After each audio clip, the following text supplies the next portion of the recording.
Hello, Divi Hi, garu. How are you? hello. I'm fine. Third time. Looking gorgeous. నాకు చాలా నచ్చారు. Thank you. You are looking pretty, like thank you so always. Much. So yes Divi గారి గురించి ఇప్పుడు audience తెలియని audience కి తెలుసుకోవాలి అంటే మీ గురించి మీరు what you would like to say. నా గురించి చెప్పాలంటే గొప్పగా ఏం లేదు. I have not done anything yet. So ఇప్పుడే ఏదో చేయాలని అనుకుంటున్నాను. Tell us about your studies, like schooling, నేను college. నేను నేను school central university of Hyderabad అని మా ఇంటి దగ్గరే అది. ఆ స్కూల్లో ఎల్కేజీ నుంచి +2 వరకు చదువుకున్నాను. And BTech, MTech 2 women's college, Narayanamma women's college అంతే. Oh, ఆ okay. తర్వాత ఇక్కడ మీ ముందు. So tell us about your family. Mummy daddy అన్నయ్య వదిన కదా నాకు తెలిసి. అవును. మీకు అన్నీ తెలుసు ఆల్రెడీ నా గురించి. సో అయితే తెలియని మాట్లాడుకుందాం ఇప్పటిదాకా. అంటే చైల్డ్హుడ్ లో మనకి చాలా స్వీట్ మెమరీస్ ఉంటాయి. అట్ ద సేమ్ టైం కొన్ని గుర్తుంచుకునే మెమరీస్ తో పాటు కొన్ని హార్డ్ టైమ్స్ కూడా ఉంటాయి. సో అలాగా మీరు ఫేస్ చేసిన హార్డ్ టైమ్స్ ఏంటి? చైల్డ్‌హుడ్‌లోనా? యాజ్ ఎ కిడ్‌గా మేము మేము సెంట్రల్ యూనివర్సిటీ ఆఫ్ హైదరాబాద్‌లో మా డ్యాడీ ఒక్కరే వర్క్ చేసేవాళ్ళప్పుడు. చిన్న హౌస్ ఉండేది. క్వార్టర్స్‌లో ఒక హౌస్. డీ క్వార్టర్స్ ఉండేది. అంటే నార్మల్ క్యాడర్ క్వార్టర్స్. ఒక 2 చిన్న చిన్న బెడ్‌రూమ్స్ ఉండేవి మాకు. మేము పిల్లలం కాబట్టి అది ఇల్లు సరిపోయేది. మామూలుగా అయితే చాలా చిన్న ఇల్లు. ఇప్పుడు ఆ ఇంట్లోకెళ్తే మాకసలు సరిపోదేమో. అలా మేము మమ్మీ, డ్యాడీ చూసుకున్నారు మమ్మల్నెప్పుడు. కానీ వాళ్ళిద్దరూ they used to do a lot of savings. వాళ్ళు నన్ను, మా అన్నకి అస్సలు కష్టం రానివ్వకుండా వాళ్ళే కష్టపడి మమ్మల్ని చాలా చూసుకున్నారు. అండ్ మా కాలనీ అంతా, మా చుట్టుపక్కల అందరూ we had lot of friends. మా అన్నకి, నాకు అందరూ అలాగే లైక్ అంతే. అండ్ పెయిన్, కష్టం అంటారా? మాకు చిన్నప్పుడు తెలియలేదు. కానీ ఇప్పుడు తలుచుకుంటే అది that was a very hard kind of a childhood. అంటే వి హాడ్ నథింగ్. అప్పుడు మా దగ్గర ఏం లేదు. నాకు తెలిసి టెలిఫోను, ఫ్రిడ్జ్, ఇప్పుడున్న బేసిక్ థింగ్స్ కూడా అప్పుడేం లేవు. అప్పుడే హైదరాబాద్‌కి అలా వచ్చి మా పేరెంట్స్ అప్పుడే స్టార్ట్ చేశారు కాబట్టి మేము, మా మమ్మీ, డ్యాడీ చాలా కష్టపడి they've made until now ఇక్కడి వరకు did a lot of things, lot of struggles for me and my brother. నేను, మా అన్నయ్య ఇప్పుడు హ్యాపీగా చిల్ అవుతున్నామంటే అది మా మమ్మీ, డ్యాడీ వల్లే. ఏం చేస్తూ ఉంటారు పేరెంట్స్? మా డాడీ హైదరాబాద్ వచ్చినప్పుడు he was a normal health health డిపార్ట్మెంట్‌లో వర్క్ చేసేవాళ్ళు. ఆయన ఆర్ఎంపీ లాగా స్టార్ట్ చేసి కాంపౌండర్, దాని తర్వాత ఇప్పుడు ల్యాబ్ టెక్నీషియన్ అలాగా హీ స్టార్టెడ్ హిస్ లైఫ్. దాని తర్వాత మా మమ్మీని చదివిపిచ్చారు. మా మమ్మీని చదివిపిస్తే మా మమ్మీ ఎంఏ, ఎంఫిల్, ఇప్పుడు మీ పీహెచ్‌డీ కూడా. ఫాదర్ మదర్ ని చదివించారా మ్యారేజ్ అవును. తర్వాత? అవును. మ్యారేజ్ తర్వాత. సో, 7th క్లాస్‌లో మా మమ్మీకి పెళ్లయిపోయింది. సెవెంత్ ఆ క్లాస్ లో? తర్వాత 7th క్లాస్‌లో. ఓకే. 10th అంటే 7th నుంచి డైరెక్ట్ 10th లో మా అన్న పుట్టాడు. ఇంటర్ డిగ్రీ టైంలో నేను పుట్టాను. సో మా డాడీ మమ్మీని చదివిపించారు. మమ్మీ ఎంఏ, ఎంఫిల్, పీహెచ్డీ అన్నీ చదువుకొని మా మమ్మీ ఇప్పుడు ఒక లెక్చరర్. మా డాడీ కూడా ఎంఏ కంప్లీట్ చేశారు.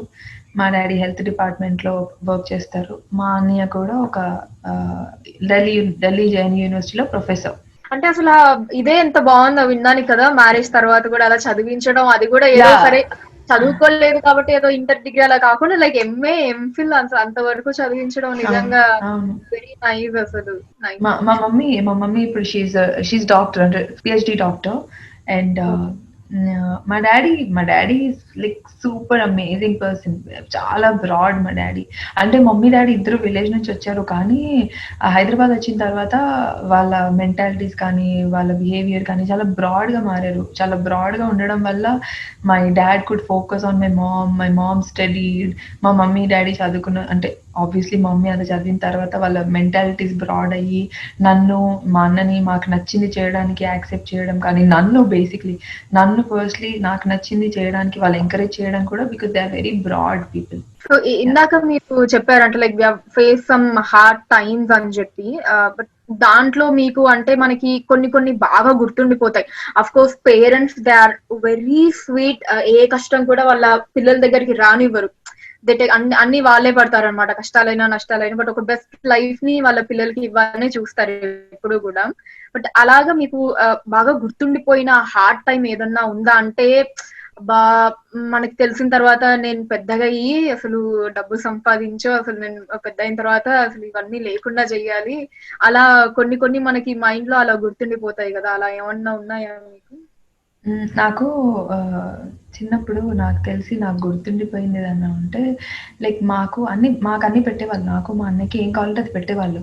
కానీ there was limited. Everything was limited. Because maybe మా పేరెంట్స్ ఆ సేవింగ్ చేయడం వల్లో, లేకపోతే దేని వల్లో everything was limited.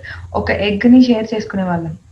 ఎగ్‌ని half slice చేసుకొని షేర్ చేసుకునేవాళ్ళం. సో 2 ఎగ్సే ఉండేవి ఇంట్లో. మేము 4 మెంబర్స్ షేర్ చేసుకునేవాళ్ళం. చికెన్ ఉన్నా వెరీ లిమిటెడ్ ఉండేది. So we used to share food. Like ఇంకా అన్నీ అలా షేరింగ్ ఉండేవి. కానీ ఎప్పుడు తక్కువ చేయలేదు. ఇది కావాలంటే అది వచ్చేది. కానీ లిమిటెడ్‌గా ఉండేది.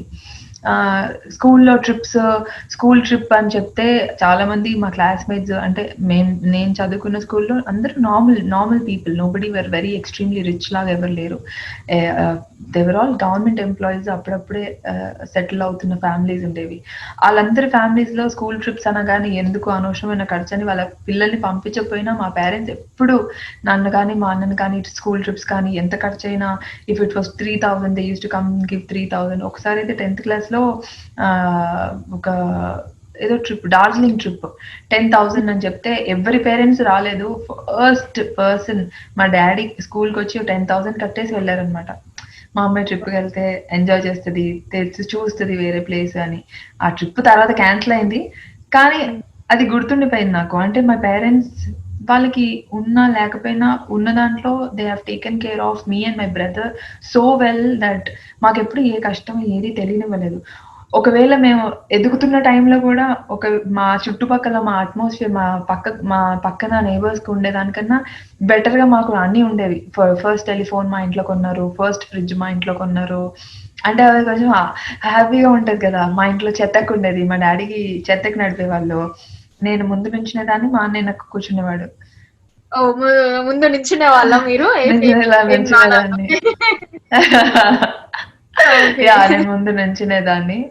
అప్పుడప్పుడు నేను వెనక్కి, ముందుకి అని కొట్లాడుకునేవాళ్ళం. అంటే బేసిక్‌గా నాకు ముందే నుంచోబెట్టేవాళ్ళు. నేను పొట్టిగా ఉండేదాన్నప్పుడు. మా అన్నయ్య అంటే నేను నుంచుంటే మా డ్యాడీకి అడ్డం వస్తానని చెప్పి నన్ను ముందు నుంచోబెట్టేవాళ్ళు. We were very nice, very good.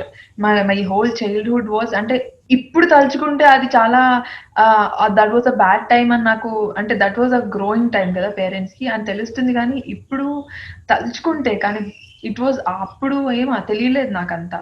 అంటే ఇలా ఎందుకు చేస్తున్నారు? అలా ఎందుకు చేస్తున్నారు? మనకు లేదా? మనకుందా? ఆ థాట్స్ అసలు లేవు. కానీ now that thinking about it we have adjusted a lot. My parents specially. నాకు మా అన్నయ్యకి అన్ని చేయడానికి మా పేరెంట్స్ చాలా అడ్జస్ట్ అయ్యారు. So nice. సో అలా లైక్ ఫ్యామిలీ లైఫ్ అన్నమాట. అవును. మీరు చెప్పిన దాన్ని బట్టి ఇందాకటి నుంచి లైక్ హైలీ ఎడ్యుకేటెడ్ ఫ్యామిలీ అంతా కూడా. సూపర్ బట్ దెన్ ఎడ్యుకేటెడ్ ఇప్పుడు. ఈవెన్ మీరు కూడా you are educated, like you have done MTech. మరి I want to do my PhD.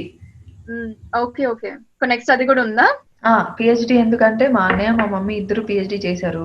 ఇప్పుడు నేను చేయకపోతే అంటే మా డ్యాడీ చెప్పారు నాకు ఈ మాట. ఇద్దరు పీహెచ్‌డీ చేశారు. నువ్వు చేయకపోతే అస్సలు బాగోదు. వాళ్ళిద్దరు నీకన్నా గొప్ప కాదు. నువ్వు కూడా వాళ్ళ లెవెల్‌లో ఉండాలి అని ఇలా చెప్తూ ఉంటారు డ్యాడీ ఎప్పటికప్పుడు నాకు. సో అందుకని పీహెచ్‌డీ. అండ్ ఆల్సో మనం చదువుకున్న కొద్దీ మన మైండ్ సెట్ పెరుగుతది. You will know a lot of things. నాకు ఎడ్యుకేషన్ పరంగా మేబీ ఎలక్ట్రానిక్స్ పరంగా కొన్ని తెలుసు. నాకు నేను చెప్తున్నట్టు like everyone are highly educated including you. But ఈ ఫీల్డ్ లోకి రావాలని ఎలా అనిపించింది? అంటే ఎవరన్నా మీ రిలేటివ్స్ లో కావచ్చు, అలా ఎవరన్నా ఉన్నారా ఏమన్నా ఇలా చిన్నప్పుడు వెన్ ఐ వాస్ కిడ్. ఇప్పుడు మీరు కిడ్ అది గుర్తు చేశారు కాబట్టి గుర్తొస్తుంది. చిన్నప్పటి నుంచి ఎలా అంటే మా ఊర్లో మాది మిర్యాలగూడ. అందులో అక్కడ కానీ ఒక 2, 3 ఊర్లు ఉంటాయి. మా మమ్మీ ఒకరు, మా మమ్మీది ఒక ఊరు, మా డాడీది ఒక ఊరు. ఇద్దరు పక్క ఊర్లే, పక్కన ఊర్ల వాళ్ళకి పెళ్లి చేశారు. సో నేను ఎప్పుడు అక్కడికి వెళ్ళినా సరే నేను డాన్స్ చేసేదాన్ని. డాన్స్ చేసినప్పుడు చిన్న పిల్లని నేను. డాన్స్ చేస్తే అందరూ చూడాలి. నన్ను చూస్తేనే నేను డాన్స్ చేసేదాన్ని. నేను పెరిగింది విజయవాడ హనుమాన్ జంక్షన్‌లో. అక్కడ కూడా కొంతమంది అక్కలు వీళ్ళు ఉండేవాళ్ళు. నేను డాన్స్ చేస్తున్నానంటే అందరూ చూడాలి. వాళ్ళు చూడట్లేదంటే నేను డాన్స్ చేయను. నన్ను చూడట్లేదు అని. సో డాన్స్ చేసి ఇంత చాక్లెట్స్ అవి ఇచ్చేవాళ్ళనమాట. సో మేబీ అప్పటి నుంచే నా నా మైండ్ లో I think I had it from then. అలా అలా అలా అలా పెరుగుతున్న కొద్దీ ఫ్రెండ్స్ ఎంకరేజ్ చేయడం, నువ్వు హైట్ ఉన్నావు, ప్రిటీ ఉన్నావు, నీకు ఉంది, యూ హ్యావ్ దట్ స్కిల్, నువ్వు ఎందుకు ట్రై చేయొద్దు అంటే ఓకే, మనకి ఎంత సూట్ అవుతుందా, మనకు అసలు అవసరమా, మనకి ఇది అవసరమా, హ్యాపీగా బీటెక్ చేసుకొని సాఫ్ట్వేర్ లో జాబ్ చేసుకో అంటే అందరూ అదే అనుకుంటారు కదా, సాఫ్ట్వేర్ లో జాబ్ ఇది అది. నాకు ఇష్టం లేదు జాబ్ అంటే, ఏ జాబ్ అయినా నాకు జాబ్ చేయడం ఇష్టం లేదు. కానీ హార్డ్వేర్ సాఫ్ట్వేర్ ఏదో ఒక దాంట్లో సెటిల్ అయిపోవాలి, మనకి నెల నెల 50,000 1 lakh వస్తుంది జీతం, అలా సెట్ అయిపోవాలి అని అనుకున్నాను. కానీ కానీ సంథింగ్ హ్యాపెన్, యూనో మన డెస్టినీ ఎలా రాసుంటే అలా అనుకుంటాం కదా, అలా యాక్టింగ్ వైపు నా మైండ్ మారిపోయింది. Now that I'm into acting, నా మైండ్ ఇంకా దీంట్లో నుంచి తప్పితే ఇంక ఏది ఆలోచించాలన్నా, ఇక్కడ తిరగాలన్నా నా మైండ్ తిరగదు. I think I can not do, నేను ఇంకేం చేయలేనేమో ఇది తప్పితే, మూవీస్ అనే ఫీల్డ్ తప్పితే. So you started with modeling and then I've done short films, web series kada. అవును అవును, Nice. Modelling, short films, webs, ads, photoshoots, cinemas. ఇప్పుడు cinemas I think they will be released any time soon, web series. మీకు మీకే అంటే like ప్రతి ఒక్కరిలో ఒక quality ఉంటుంది కదా, అంటే మనలో మనకే బాగా నచ్చే క్వాలిటీ, అలాగా మీలో మీకే బాగా నచ్చే క్వాలిటీ ఏంటి? నాకు నేను ఎవరితోనో కొంచెం త్వరగా ఫ్రెండ్స్ అయిపోతాను. అంటే ఫస్ట్ బాగా ఫ్రెండ్స్ అయిపోతాను, జోవియల్ గా ఉంటాను, నేను నాలాగా ఉంటాను. Until and unless they are them self. కొంచెం తేడా అనిపిస్తే ఉండలేను, కానీ నాలో నచ్చే క్వాలిటీ నా మటుకు నేను ఫ్రెండ్స్ అయిపోతాను. ఎంతమంది? ఒక 10 లోపల ఉంటారు. ఎక్కువ అంటే వాళ్ళు చాలు, యాక్చువల్లీ 7-8 ఉంటారు, వాళ్ళు చాలు. And they are all the people who can do anything for me. నా కోసం ఏదైనా చేసే ఫ్రెండ్స్. సో బాగా సంతోషం వస్తే ఏం చేస్తారు దివ్య గారు? అట్ ద సేమ్ టైం లో ఫీల్ అయినప్పుడు ఏం చేస్తారు? నేను మ్యూజిక్ ఫ్యాన్ని. నేను మ్యూజిక్ వింటాను, చాలా వింటాను. హ్యాపీగా నాకు బాగా సంతోషం వచ్చినప్పుడు మా మమ్మీ డాడీ దగ్గరికి వెళ్ళి నేను నాకు వాళ్ళంటే ఎంత ఇష్టమో చెప్తాను. అప్పుడప్పుడు చెప్పాలి కదా, వాళ్ళంటే ఎంత ఇష్టమో అలా చెప్తాను. అలా చెప్తూ నేను బయటికి వెళ్ళిపోయి బాల్కనీలో ఇయర్ ఫోన్స్ పెట్టేసుకొని ఫుల్ పాటలు వింటూ ఉంటాను. బాల్కనీ మొత్తం అంతా తిరిగేస్తూ, పాటలు వింటూ, డాన్స్ చేస్తూ, నాలో నేనే పాడుకుంటూ, నేనే అరుచుకుంటూ, గోల గోల చేసుకుంటూ, ఆకాశాన్ని చూసుకుంటూ ఎంజాయ్ చేస్తా. సేమ్ థింగ్, సాడ్గా ఉన్న సాడ్ సాంగ్స్ పెట్టుకొని అయితే ఏడుస్తాను, ఏడుపొస్తే ఏడుస్తాను, కానీ సాడ్ గా ఫీల్ అవుతాను అంతే. సాడ్ ఏదున్నా సాంగ్సే నాకు. ఇది మీ డైలీ రొటీన్ చెప్పండి దివ్య గారి. డైలీ రొటీన్ ఎలా ఉంటది మార్నింగ్ లేచిన దగ్గర నుంచి పడుకునే వరకు, ఇఫ్ అట్ ఆల్ షూట్స్ ఏం లేకుండా ఉన్నప్పుడు? షూట్స్ ఏం లేకుండా ఉన్నప్పుడు అయితే నా డైలీ రొటీన్, పొద్దున్న లెగుస్తాను, అంటే 9 కల్లా లెగుస్తాను. అబ్బో, అంత లేచి పొద్దున్న లెగుస్తాను అంటే ఓకే. అంటే నేను నా లేజీ డేస్ లో ఒకలాగా, నార్మల్ డేస్ లో ఒకలాగా ఉంటాను. ప్రస్తుతానికి ఫస్ట్ లేజీ డేస్ అయితే బాగుంటాయి కాబట్టి lazy days, first normal routine days చెప్తాను. అయితే ఫస్ట్ నేను 7 ఆ టైంకి లెగుస్తాను. ఎర్లీ మార్నింగ్ 11 కానీ ఈదర్ 7 or 5:30, 6 అలా లెగుస్తాను నా డైలీ. అయితే I do my yoga, I complete my yoga either in the morning. నేను ఒకవేళ 9కి లేసాను అనుకోండి, ఈవినింగ్ చేస్తాను. పొద్దున్న లేస్తే పొద్దున్న నా రూమ్ లోనే యోగా చేస్తాను, లేకపోతే బయటికి వెళ్ళి యోగా చేస్తాను. యోగా కన్నా ముందు లెమన్ హనీ వాటర్ తాగుతాను. లెమన్ హనీ వాటర్ తాగిన తర్వాత బాత్రూమ్ రిఫ్రెష్మెంట్స్ అన్ని కంప్లీట్ చేసుకున్నాక అప్పుడు యోగా తర్వాత 1 గంట తర్వాత బ్రేక్ఫాస్ట్ హెల్దీ బ్రేక్ఫాస్ట్ చేస్తాను. నాకు ఏ ఫుడ్ ఉన్నా సరే ఒక 10 రకాలు ఉండాలి, ఒక 10 కాకపోయినా ఒక 2-3 రకాలు ఉండాలి. ఒక ఫ్రూట్స్ అని, ఒక ఓట్స్ అని, ఒక ఆమ్లెట్ అని, లేకపోతే ఒక కొంచెం కారంగా తీయగా అన్ని మిక్స్డ్ ఉండాలి. అలా మిక్స్డ్ బ్రేక్ఫాస్ట్ చేసి లంచ్ మళ్ళీ 11 ఆ టైం నుంచి I will watch a lot of web series. నాకు పిచ్చి వెబ్ సిరీస్ అంటే. ఒకటి స్టార్ట్ చేస్తే ఇంకా అది ఎండ్ అయ్యే వరకు ఒక యజ్ఞం లాగా సీజన్స్ అయిపోయే వరకు చూస్తూనే ఉంటాను. అది చూస్తే గానీ నా మనశ్శాంతి ఉండదు. సో అది 1 o'clock మళ్ళీ టైం గంట కొట్టగానే ఫుడ్, లంచ్. మమ్మీ ఏదో ఒకటి వండేసి ఉంటుంది కదా, అన్నం, కర్రీస్ అలా. నాకు వేడి ఫుడ్ తినడం ఇష్టం. మమ్మీ పొద్దునే వండేసి ఆఫీస్కి వెళ్ళిపోతుంది. ఓవెన్ లో పెట్టుకొని వేడి చేసుకొని ఫుల్ వేడిగా నెయ్యి వేసుకొని తినేస్తాను. దాని తర్వాత మీ పర్సనాలిటీ చూస్తే మీరు అసలు మామూలుగా ప్రతిదీ ఏది ముట్టినా క్యాలరీ లెక్క పెట్టుకొని తింటారేమో అనిపిస్తూ ఉంటుంది. అంత అస్సలు బక్కగా కాదు. ఉంటారు. మీరు మాత్రం అస్సలు అసలు కాదు. మాట్లాడితే అన్నం, నెయ్యి అని చెప్తున్నారు. లేదు లేదు. అస్సలు డైటింగ్ లాంటివి అంటే మనం ఎప్పటికప్పుడు ఐయామ్ వర్కింగ్ ఔట్ కదా! వర్కౌట్ కానీ, యోగా కానీ, జాగింగ్ కానీ బయటికెళ్తాను. నేను బయట జాగింగ్ కోవిడ్ టైమ్‌లో ఇంట్లో లాక్‌డౌన్ అప్పుడైతే daily jogging, daily yoga, daily workouts అదే నా డైలీ రొటీన్. ఫుడ్ మళ్ళీ ఫుడ్ ఫుల్‌గా తింటాను. లైక్ అదయిపోయిన తర్వాత మళ్ళీ డ్యాడీ వస్తారు లంచ్‌కి. డ్యాడీ నేను కలిసి తింటాము ఒక్కొక్కసారి. లేకపోతే నేను ఒక్కదాన్నే తింటాను. డ్యాడీ సెపరేట్‌గా తింటారు. కాసేపు మాట్లాడుకుంటాము. డ్యాడీ ఎళ్ళిపోతారు. నేను మళ్ళీ నా యజ్ఞం స్టార్ట్ చేస్తాను. ఓకే. దాని తర్వాత చూద్దాం. ఈవినింగ్ యాజ్ యూజువల్ 5:30, 6కి అంటే మా అన్న ఢిల్లీలో ఉంటాడు. మా అన్న వాళ్ళ వైఫ్ ఇద్దరు ఢిల్లీలో ఉంటారు కాబట్టి మా మమ్మీ 5:30, 6కి వస్తది. దాంతో మళ్ళీ మా మమ్మీతో కూర్చొని గ్రీన్ టీలు ఈ రోజంతా ఒక 4, 5 గ్రీన్ టీస్ అవుతాయి నావి. ఓకే. సీజన్స్ చూస్తూ అండ్ మా మమ్మీ వచ్చిన తర్వాత మా మమ్మీతో ముచ్చట్ల తర్వాత ముచ్చట్లో, తిట్లో, పాటలో ఏవో ఒకటి ఉంటాయి. అది ఓకే. చేయలేదు, ఇది చేయలేదు, నువ్వు ఇంట్లో పని చేయలేదు, నువ్వేం చేయలేదు, పొద్దునుంచి చూస్తూనే ఉన్నావు టీవీ, నువ్వు హెల్ప్ చేయలేదు, అది చేయలేదు. కొన్ని సార్లు తిట్లు. మా డాడీ ఏమో మమ్మీ చెప్పింది చెయ్యి, మామూలే. మమ్మీ చెప్పింది చెయ్యి. కామన్ అది. ఈవినింగ్ అవ్వగానే మళ్ళీ డిన్నర్‌లో ఏదన్నా ఒక్కొక్కసారి నేను హెల్ప్ చేస్తాను. లేకపోతే మమ్మీ చేసుకుంటది. సో, అంతా అయిపోయిన తర్వాత పడుకుంటాం అంతే.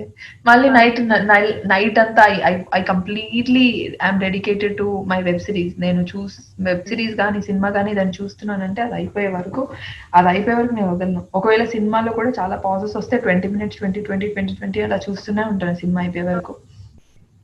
So that is a day in Divi's life అన్నమాట. క్యాప్షన్. చాలా చాలా చాలా ఫాస్ట్‌గా అయిపోతది. మమ్మీ పొద్దునెళ్ళి వచ్చేలోపు అప్పుడే ఎళ్ళొచ్చేసిందా మా మమ్మీ ఆఫీస్‌కి అని అనిపిస్తది. ఏంది అప్పుడే వచ్చింది. డే అప్పుడే అయిపోయిందా అని. సో, ఈ గ్యాప్‌లో సాంగ్స్ కానీ, పొద్దున్న లెగగానే మర్చిపోయాను నేను చెప్పడం. నేను చేసుకునే ఈ గ్యాప్‌లో ఈ పాటలు అవుతూనే ఉంటాయి. అండ్ ఈవినింగ్ మమ్మీ వాళ్ళొచ్చిన తర్వాత ఒక వాకింగ్‌లో, టాకింగ్‌లో మ్యూజిక్ అన్నీ ఉంటాయి. నైస్. సో ఇప్పటిదాకా మీ పర్సనల్ లైఫ్ గురించి మాట్లాడుకున్నాం. ఇంకొకసారి ప్రొఫెషనల్ లైఫ్ దగ్గరకు వద్దాం. సో ఇందాక నేను మెన్షన్ చేసినట్టు ఇంకొకసారి just to take the lead మీరు started with modelling and then short films and web series ఇలా చేసుకుంటూ వచ్చారు. బట్ ఇన్ ద జర్నీ అంటే మీరు యాక్చువల్లీ ఏం అవుదామని you entered in to the industry and ఈ జర్నీ ఎలా అనిపించింది మీకు? Was there any obstacles in that? Really speaking, I think the whole concept of me coming into modeling or me getting into acting itself is ఇదే పెద్ద నాకు నేను తీసుకున్న ఒక పెద్ద డెసిషన్ అనమాట. ఎంటెక్ చేసాము మనకెందుకు అంటే చాలా మంది చెప్తారు చుట్టాలంటారు నీకెందుకు అని, మమ్మీ డాడీ అంటారు నీకెందుకు అని. అవును నాకెందుకు యాక్చువల్లీ అని అసలు నాకు అలా ప్రతి ఇంట్లో ఈ చుట్టాలది మెయిన్ ప్రాబ్లం అనుకుంటాను కదా అసలు. అంటే అంటే ఏదేమో అంటే మా మా మా మా ఫ్యామిలీలో చుట్టాలందరూ వెరీ వెరీ నైస్ పీపుల్. అంటే వాళ్ళు ఇప్పుడు కూడా దే ఆర్ వెరీ ఎంకరేజింగ్. సినిమాలా అంటే అదొక హ్యాపీనెస్ లాగా. ఇప్పుడు వాళ్ళేమి నాకు నువ్వు అలా చేస్తున్నావు, ఇలా చేస్తున్నావు ఏం లేదు. ఫస్ట్ థింగ్ ఏంటంటే మా మమ్మీ డాడీ డెసిషనే ఫైనల్. చుట్టాలంటారా మా అమ్మమ్మ, తాతయ్య అయితే super supportive. Very very very broad the whole family.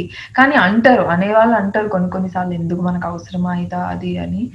అవన్నీ ఇది వచ్చినప్పుడు ఆబ్స్టకల్స్ ఏంటంటే మా ఫ్యామిలీ వైపు నుంచి ఆబ్స్టకల్స్ రాలేదు. కానీ నాకే సెల్ఫ్ డౌట్ ఇది ఉంటది కదా డౌట్. అవుతదా? అవ్వదా? మన ఫ్రెండ్స్ ఏమనుకుంటారో? నేను ఇప్పుడు ఇంత కష్టపడి చేస్తున్నాను. నా ఫ్యామిలీలో వాళ్ళు నవ్వుతారేమో, నా ఫ్రెండ్స్ నవ్వుతారేమో, నేను అవ్వలేనేమో, నా వల్ల కాదేమో అని ఒక ఉండేది. కానీ ఈ ఈ వచ్చేసిన తర్వాత ఇది వచ్చేసిన తర్వాత ఫస్ట్ థింగ్ అవన్నీ మర్చిపోయి మనం చేసుకుంటూ పోతే you will do what ever you have to. And going with the flow is my thing. నేను ఇదైపోవాలి, అదైపోవాలి, హీరోయినే అవ్వాలి అని నేనేం అనుకోలేదు. వచ్చిన ఛాన్సెస్ చాలా వరకు తీసుకున్నాను నేను. I will do this, I will do that అని చాలా ఛాన్సెస్ తీసుకున్నాను. అండ్ ఇలాగే అవ్వాలి, అలాగే ఉండాలి అంటే జరగదేమో. మనం చిన్న నుంచి పైకి వెళ్ళాలి. నేను ఇప్పుడు zero and I don't call my self anything. నేను ప్రెజెంట్ నన్నందరూ యాక్సెప్ట్ చేస్తే మేబీ హీరోయిన్ అవుతానేమో. ఇప్పుడు కూడా నాకు ఒక డౌట్ ఏంటి తెలుసా, నేను ఇన్ని ప్రాజెక్ట్స్ చేశాను, ఏది రిలీజ్ అవ్వలేదు. నేను యాజ్ అ హీరోయిన్గా కంప్లీట్గా ఒక 2-3 అవర్స్ నన్ను జనాలు చూస్తే వాళ్ళు నచ్చుతారో వాళ్ళకి నచ్చనో వాళ్ళకి ఏంటో తెలిస్తే అప్పుడు నేను ఇంకా ఇందులో ఉండాలా, ఇందులో ఉండకూడదా అంటే లాక్స్ ఆఫ్ థాట్స్ రన్ అవుతాయి కదా. నేను స్క్రీన్ కి సూట్ అవుతానా, నేను స్క్రీన్ లో బాగుంటానా, బాగోనా, నన్ను చూసిన వాళ్ళు నన్ను మెచ్చుకుంటారా, మెచ్చుకోరా, ఒకవేళ మెచ్చుకోకపోతే అప్పుడు నా థాట్స్ ఏంటి, అప్పుడు నేను ఎక్కడ షిఫ్ట్ అవ్వాలి, okay should I still continue in acting are should I stop, because ఇదే నాకు లైఫ్ అని నేను అనుకుంటున్నాను. కానీ ఒకవేళ నచ్చకపోతే, ఒకవేళ స్క్రీన్ లో నేను సెట్ అవ్వకపోతే అప్పుడేంటి, పీపుల్ ఎంకరేజ్ చేస్తారా లేదా అనే థాట్ నాకు ఇప్పుడు కాదు చాలా సార్లు వచ్చింది. ఇప్పుడు కూడా అలా ఉంటది మైండ్ లో. అది నేను స్క్రీన్ లో కనపడితే కానీ ఎన్ని ఆ movies జన ఉన్నాయి? ఎన్ని మూవీస్ ఉన్నాయి రిలీజ్ కి? ఒక 6 ప్రాజెక్ట్స్ ఉన్నాయి, 3 వెబ్ సిరీస్ ఉన్నాయి, 3 సినిమాస్ ఉన్నాయి. ఓకే, వెబ్ సిరీస్ రిలీజ్ అయిపోయాయా? ఏది రిలీజ్ అవ్వలేదు కాబట్టే నా పైన నాకు ఇంకా 100% నమ్మకం లేదు. ఒక 80-70% అలా ఉంది నాకు బుర్రలో. I don't know. ఓకే. నేనే అనుకుంటున్నా అది రిలీజ్ అయితే దానిపైన వచ్చే టాక్ ని బట్టి నా లైఫ్ డిసైడ్ అవుతుంది. నేను ఉండాలా వద్దా అనేది కూడా డిసైడ్ అవుతుంది. బట్ యా, నేను ఇందాక చెప్పినట్టు ఇన్ ద షూటింగ్ ప్రాసెస్ కావచ్చు ఆర్ ఆ ఆఫర్స్ ని గ్రాప్ చేసుకునే దాంట్లో, అంటే ఒక ఆఫర్ రావాలంటే ఎంత కష్టమో, సో ఏంటి ఈ ప్రాసెస్ లో మీరు ఎదుర్కొన్న ఇబ్బందులు ఏంటి ఇన్ ద ఇండస్ట్రీ? ఆబ్వియస్ గా డైలీ ఒక 5,000 మంది అయినా సరే హైదరాబాద్ లో కొత్తగా అమ్మాయిలు కానీ అబ్బాయిలు కానీ కొత్త వాళ్ళు వస్తూ ఉంటారు. వాళ్ళందరిలో స్టాండ్ అవుట్ అవ్వడం అంటే మన లోపల you have to have the skill of acting. అంటే యాక్టింగే ఇంపార్టెంట్. ఆ స్క్రిప్ట్ కి మీరు సూట్ అవ్వాలి, మీరు మాట్లాడాలి, ఆ డైలాగ్ ప్రాపర్ గా చెప్పుండాలి. అది చెప్పలేకపోతే, యాక్టింగ్ చేయలేకపోతే ఆబ్వియస్ గా స్క్రిప్ట్ కి సూట్ అవ్వకపోతే తీసుకోరు. అలాగా నేను చాలా ఆడిషన్స్ కి వెళ్ళి చాలా రిజెక్షన్స్ ఫేస్ చేసి ఉన్నాను. సో రిజెక్షన్స్ ఏం కొత్త ఏం కాదు నాకు. సో స్టార్టింగ్ లో ఫస్ట్ 2, 3, 4, 5, 6, 7, 10, 20 టైమ్స్ నేను చాలా ఫీల్ అయి ఉంటా. ఏంటి ఇక్కడ తీసుకోలేదు, అక్కడ తీసుకోలేదు, అక్కడ సెట్ అవ్వలేదు, ఇక్కడ సెట్ అవ్వలేదు, నేను ఇంతే, నేను వేస్ట్, నాకు సెట్ అవ్వదేమో, నాకు రాదేమో అని. ఒక వన్ సింగిల్ ఉంటది కదా, అప్పుడు మనల్ని ఏదో ఒక ఛాన్స్ వస్తుంది. You have to prove your self ఆ ఛాన్స్ లో. అలా వచ్చిన ఛాన్స్ అప్పుడు నేను ఖచ్చితంగా ఆడిషన్స్ స్టార్టింగ్ లో నాకు తెలిసి నేను కూడా బాగా ఇచ్చి ఉండను, అందుకే నన్ను రిజెక్ట్ చేసి ఉంటారు వాళ్ళు. దాని తర్వాత అన్ని రిజెక్షన్స్ వల్లే నేను నేర్చుకున్నాను. ఆ ఆడిషన్స్ లోనే నేను నేర్చుకొని నేను యాక్టింగ్ నేర్చుకొని ఉంటాను. వాళ్ళు కెమెరా పెట్టగానే ఇలా ఫోన్ పెట్టి చేయండి మేడం అనగానే నేను ఏమంటివి అనుకుంటే అక్కడే వణికిపోయేదాన్ని. సో అలా చాలా రిజెక్షన్స్ అవి ఉండేవి. But then maybe all those failures, all those rejections have made me very strong. ఇప్పుడు నన్ను ఎవరైనా రిజెక్ట్ చేసినా ఓకేలే, చదువుతా అయిపోయింది, నాకు అలవాటు అయిపోయింది, ఏం అంతే అంతే, సెట్టింగ్ సెట్ గా తొక్కలే, పోతే ఇంకోటి, అది పోతే ఇంకోటి, ఉన్నాం కదా ఇక్కడ ఇంకా ట్రై చేసుకోవచ్చు అని. అండ్ సినిమాలు తక్కువ, ఎన్ని సినిమాలు అవుతున్నాయి, చాలా సినిమాలు అవుతున్నాయి. అండ్ అంటే అది పక్కన పెడితే I respect all the directors. వాళ్ళు చాలా ప్రేమతో చాలా ఇష్టంగా స్క్రిప్ట్ రాసుకుంటారు. అది క్యారెక్టర్ కి సెట్ అవ్వకపోతే వాళ్ళు కూడా ఏం చేయలేరు. అమ్మా మనం తీసుకోలేము, సారీ మేడం. కొన్ని సార్లు అయితే నా హైట్ వల్ల రిజెక్ట్ చేశారు నన్ను. మీరు హీరో కన్నా పొడుగున్నారు, మీరు ఎంత, మీరు 5'8"? 5'8". 5'8", ఓకే, నైస్ హైట్ యాక్చువల్లీ. మా అమ్మ అంటది కొంగలా పెరగదని, బుర్ర పెరగలేదని. ఓకే, ఎవరి పక్కన యాక్ట్ చేయటం ఇష్టం దివి గారికి? నాకు ఎవరి పక్కన అనడం పక్కన పెడితే, ఎవరి పక్కన అలా అవి కాదు. I want to act with all the sensible people. నాకు బాగా నా యాక్టింగ్ కనపడాలంటే ఆ డైరెక్టర్కి కానీ ఆ హీరోకి కానీ వాళ్ళు కూడా అంతే పర్ఫెక్షన్ అనే ఒక టీమ్ లో వర్క్ చేయాలని నాకు ఉంది. అంటే everything, all the 24 crafts must be amazing. అంటే ప్రతి ఒక్కరు వాళ్ళ సినిమాలు అంటే అలాగే చేస్తారు. అలాగా డైరెక్టర్ సూపర్ గా స్క్రిప్ట్ రాసుకొని సూపర్ గా డైరెక్షన్ ని చేయించి, హీరో ఏమో అంటే వీడికి ఇంకొకటి చెప్పక్కర్లేదు, వీడికి ఇలా చేయాలని ఇప్పుడు నాకైనా చాలా మంది వచ్చి ఇలా పెట్టుకోమ్మా, ఇలా చేయి పెట్టుకో, అలా మాట్లాడు, ఇలా కప్పివ్వు, ఇలా పెన్తో ఇలా పెట్టి రాయి, అలా చెప్తారు. అలా చెప్పాలి, అలా చెప్తేనే కదా నేను చేసేది. అలా అందరూ పర్ఫెక్షనిస్ట్ ఉండి ఆ టీం పర్ఫెక్షన్ గా ఉన్న టీమ్ లో చేయాలని ఉంది. So that everything will come out normal. Whole team did amazing. ప్రతి ఒక్కరి వల్ల ప్రతి ఒక్కరికి పేరు వస్తే చాలా బాగుంటది. అదే కదా అచీవ్మెంట్. Okay, nice. దివి గారు ఒక 2-3 డైలాగ్స్ చెప్పిద్దాం అనిపించింది నాకు ఎందుకో ఇప్పుడే సడన్ గా అలాగా. ఓకే, ఫస్ట్ మహేష్ బాబు గారి డైలాగ్ ఏదైనా చెప్తారు? లైక్ శ్రీమంతుడు మూవీలో ఉంటుంది కదా, ఊరు నుంచి ఎంతో తీసుకున్నారు తిరిగి ఇచ్చేయాలి లేకపోతే ఆ, లేదు, లావైపోతారు. లేదు, నేను నాకు బాగా మీరే గుర్తుండిపోయిన చెప్తారా? డైలాగ్ ఒకటి చెప్తాను. చెప్పండి. ఎవ్వడు కొడితే దిమ్మ తిరిగి మైండ్ బ్లాక్ అయిపోతావు ఆడే పండుగడు. అంటే ఆయనలాగా నేను చెప్పలేను, డైలాగ్ మాత్రమే చెప్తాను. అంటే మీరు ఆ షర్ట్ కూడా వేసుకున్నారా, చెక్ షర్ట్ అది, దాంట్లో ఓ అసలు కొంచెం కదా. ఇది బాగా సెట్ అయింది.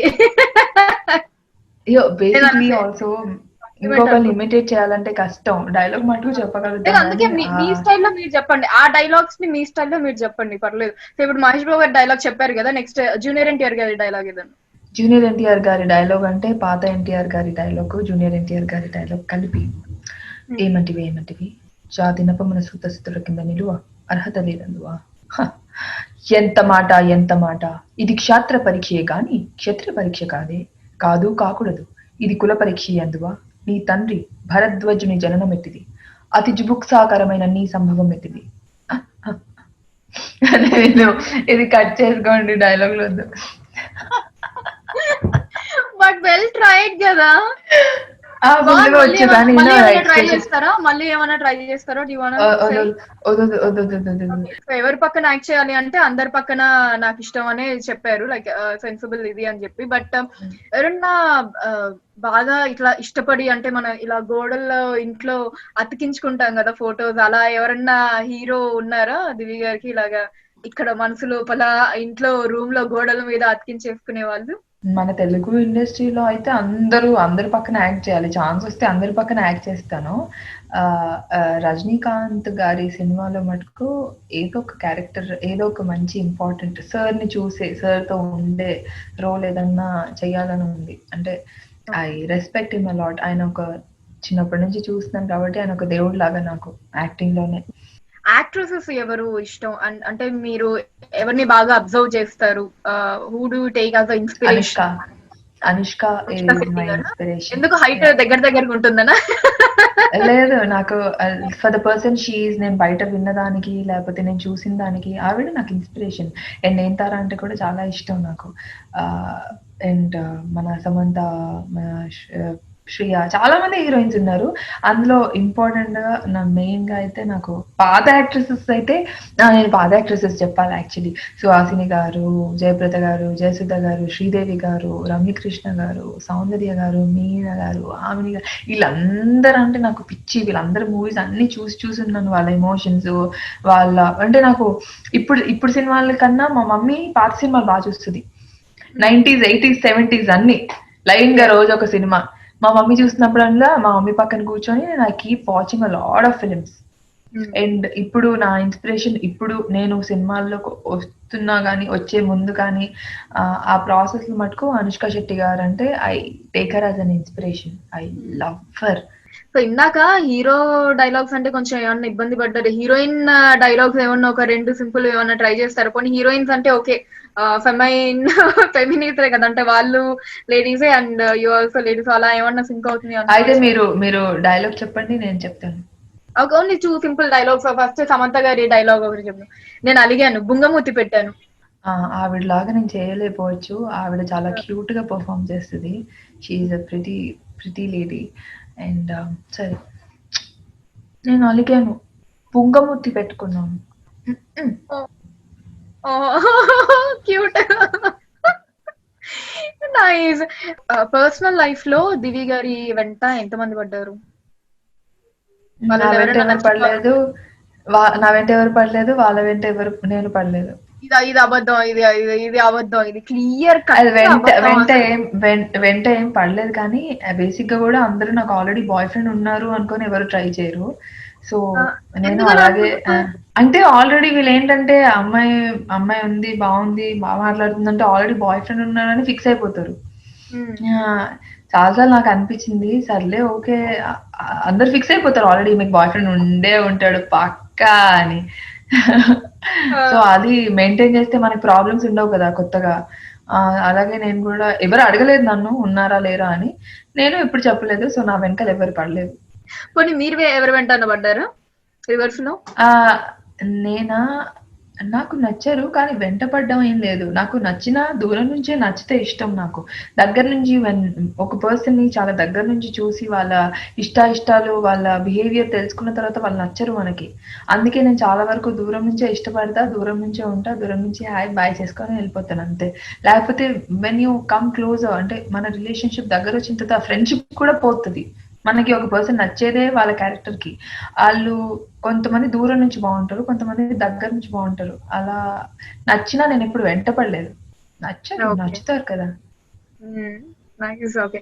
ఎలాంటి క్వాలిటీస్ నచ్చుతాయి ఒక అబ్బాయిలో దివి గారికి?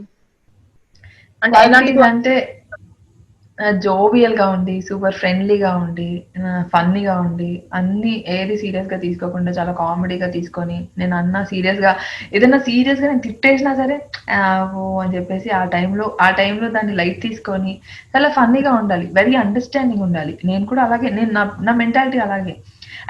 అంటే అవతల పర్సన్ కోపంగా ఉన్నప్పుడు ఒక 2 మినిట్స్ నేను పడతాను. హ్మ్. పడితే యాక్చువల్లీ బెటర్. అంటే ఆ టైంలో ఇంకోటి వెంటనే అనేయకుండా అలా పడేస్తే, ఆ మాటలు పారేసుకోకుండా మనం హ్మ్. కాసేపు ఆగామనుకోండి అది బెటర్ కదా! అలా వెరీ అండర్‌స్టాండింగ్ పీపుల్ ఉండాలి. అండ్ నన్ను హ్యాపీగా చూసుకునే అబ్బాయి నాకు కావాలి. నాలాగా ఓకే. హ్యాపీగా ఉంటూ, చిల్ అవుతూ, ఎంజాయ్ ఓకే. చేస్తూ ఉండే అబ్బాయి కావాలి. ఓకే. లవ్ మ్యారేజా? అరేంజ్డ్ మ్యారేజా? లవ్ ఫ్యూచర్‌లో కమ్ అరేంజ్డ్ మ్యారేజ్. ఏది జరిగే ఛాన్సెస్ ఎక్కువున్నాయి? Love come arranged. అంటే లవ్ లవ్ కమ్ అయినా, అరేంజ్. అరేంజ్ అయినా లవ్వు ఉంటది. అందులో అరేంజ్డ్ ఉంటది. ఓకే. ఒక 2 మిక్స్ అన్నమాట. ఆ! 2 మిక్స్డ్. మా ఇంట్లో పేరెంట్స్‌కి వాళ్ళకి ఓకేనా? ఒప్పించారు. అంటే మీరెవరినన్నా తీసుకొచ్చి ఇదిగోండి నేను లవ్ చేశాను అంటే ఇంట్లో వాళ్ళకి ఓకేనా? అబ్జెక్షన్ ఏమి ఉండదా? ఓ ఓకే కాదు. ఎవరికీ హ్మ్. ఓకే కాదు. కష్టపడాలి కొంచెం.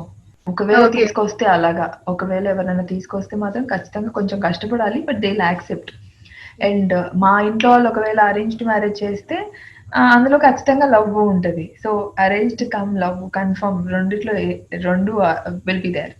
నేను మా నైస్. మమ్మీ డ్యాడీకి తెలియకుండా పెళ్లి, వాళ్ళకి ఇష్టం లేని పెళ్లి అలాంటివైతే చేసుకోను. ఐ నో డెఫినైట్‌లీ అంటే ఈ పాయింట్ ఆఫ్ టైమ్‌లో మనకి సెలెక్ట్ చేసుకునే అంత ఫ్రీడమ్ ఉండదు. అంటే ఇలాంటివే నేను చేస్తాను. ఇలాంటివైతే నేను చెయ్యను అని సెలెక్ట్ చేసుకునే ఇది మనకిప్పుడు చాలా తక్కువుంటుంది. అంటే మీరున్న దానికి. బట్ ఇఫ్ ఇన్ కేస్ మీకు అలాంటి ఆపర్చునిటీస్ ఉంటే what kind of roles would you like to select? నేను నా యాక్టింగ్‌ని ప్రూవ్ చేసుకునే రోల్స్ ఉంటాయి కొన్ని. స్క్రిప్ట్‌లో కొన్ని పవర్‌ఫుల్ లేడీ ఓరియెంటెడ్ కానీ, లేకపోతే అమ్మాయి పట్ల చాలా ఇంపార్టెన్స్ ఇచ్చే రోల్స్ ఉంటాయి కొన్ని. అవి కన్ఫర్మ్‌గా నేను ఐ విల్ చూస్ దెమ్. అవి చేస్తాను. ఎందుకంటే దాంట్లో నా యాక్టింగ్ నేను ప్రూవ్ చేసుకోగలుగుతాను. మాస్, రెబెల్, గ్యాంగ్‌స్టర్ ఇలాంటి రోల్స్ అయితే ఇంకా హ్యాపీ. ఎందుకంటే మనం ఫుల్ మాస్ లాగా చించి పారేయొచ్చు. అలాంటి రోల్స్ అయితే I'll take it up. I'll grab it అలాంటి ఆపర్చునిటీ వస్తే. ఇప్పుడు గూడా ఇప్పుడు కూడా నాకొచ్చిన రోల్స్‌ని చేసుకునే అవకాశం లేదు, ఉంది అని పక్కన పెడితే నాకు when I don't like a character నేను చెయ్యనది. క్యారెక్టర్ నాకు నచ్చితేనే చేస్తాను. ఆ క్యారెక్టర్‌లో ఇలా ఉంది, ఆ క్యారెక్టర్ అలా ఉంది అంటే నాకు నచ్చకపోతే చాలా చాలా వదులుకున్నాను. వస్తాయి ఆపర్చునిటీస్. దివ్య గారు ఇన్ కేస్ అంటే ఇప్పుడు కొంచెం బోల్డ్ కంటెంట్స్ అన్నవి కొంచెం ఎక్కువగా వస్తున్నాయి అండ్ జనాలు కూడా they are seeing it. Okay. Okay. Fine. అటు విమర్శలు వస్తూ ఉన్నా సరే జనాలు చూస్తూ ఉన్నారు. అంటే మన ఓటీటీ ప్లాట్‌ఫార్మ్స్ దగ్గర నుంచి కూడా మనం చూస్తే ఇన్ కేస్ ఏదన్నా బోల్డ్ కంటెంట్ ఉన్న మూవీ ఆర్ బోల్డ్ క్యారెక్టర్ ఉన్నది వస్తే would you like to do? Divi garu చేస్తారా అలాంటివి? నేను ఆల్రెడీ ఒక వెబ్ సీరీస్ చేశాను. అందులో నేను టామ్ బాయ్ అంటే అబ్బాయిలాగా బిహేవ్ చేస్తాననమాట. బోల్డ్ అంటే మీరనే బోల్డ్ నాకు తెలీదు. కానీ బోల్డ్ అంటే ఒక కైండ్ అమ్మాయి ఆఫ్ ఒక లైక్ ఒక రొమాంటిక్ సీన్స్ ఉన్నప్పుడు కావచ్చు. Like any intimate scenes or it's all acting. అంటే depends on how bold it is. అది ఎంత బోల్డ్ చూసి I will take my action. అంటే దానివల్ల నా ఫ్యూచర్ ట్రబుల్ అవుతుందంటే అలాంటి రోల్స్ చేయను. దానివల్ల నా కెరియర్ ఇంప్రూవ్ అవుతుందంటే ఖచ్చితంగా నేను చేస్తాను. అండ్ ఒక భార్యాభర్తల మధ్య ఒక భార్యాభర్తలు ఒక కపుల్‌ని చూపియడానికి ఒక రొమాన్స్ అనేది ఇంపార్టెంట్. అది చూపిస్తాము అంటే నేను చెయ్యను అంటే దట్ ఈస్ నాట్ రైట్. అది స్టోరీకి కొన్ని కొన్ని ఇంపార్టెంట్ ఉంటాయి. స్టోరీకి ఇంపార్టెంట్ అయితే స్టోరీకి రెలెవెంట్ అయితే ఖచ్చితంగా ఐ విల్ డూ. అండ్ మీరు ఎప్పుడైనా మీ పర్సనాలిటీని కరెక్ట్ గా ఎస్టిమేట్ చేసుకుంటే అసలు పోలీస్ క్యారెక్టర్ కి చాలా బాగా ఫిట్ అవుతారు కదా మీరు. నాకు ఎందుకో ఈ అవును. షర్ట్ లో అవును. తర్వాత అనిపించింది ఇంకా అది ఆ! కదా. యా యా ఎలాంటివి అయితే ఈవెన్ మీ బాడీ లాంగ్వేజ్ కూడా కరెక్ట్ గా ఇంకా యాప్ట్ గా సెట్ అవుతాయేమో అసలు. పర్సనల్ లైఫ్ పరంగా at the same time professional life పరంగా రెండిటి పరంగా ఏంటి డ్రీమ్స్, ఏంటి దివి గారి డ్రీమ్స్? పర్సనల్ పరంగా నా డ్రీమ్స్ వచ్చేసి ఒక చిన్న ఇల్లు, ఒక చిన్న కారు నా డబ్బులతో పెళ్ళికి ముందు కొనుక్కోవాలని. ఓకే. ప్రొఫెషనల్ పరంగా నేను ఏదైతే స్టెప్ వేసానో whatever acting I chose, ఇందులో బెస్ట్ గుడ్ యాక్ట్రెస్ అనిపించుకోవాలి. She has performed well. అంటే అందరిలో నేను ఇలా స్టాండ్ అవుట్ అవ్వకపోయినా పర్లేదు, కానీ ఆ అమ్మాయి పర్ఫార్మెన్స్ చేస్తుంది అని కొంతమందిని అనుకుంటారు తెలుగు ఇండస్ట్రీలో. కొంతమంది పర్ఫార్మెన్స్ బాగుంటాయి, అలా నా అమ్మాయి పర్ఫార్మెన్స్ బాగుంటుంది అని అనుకుంటే చాలు. Thank you so much Divi garu for your time. Thank you so much for joining with us. మీ ఫ్యూచర్ ప్రాజెక్ట్ కూడా we wish all the very best. Thank you so much.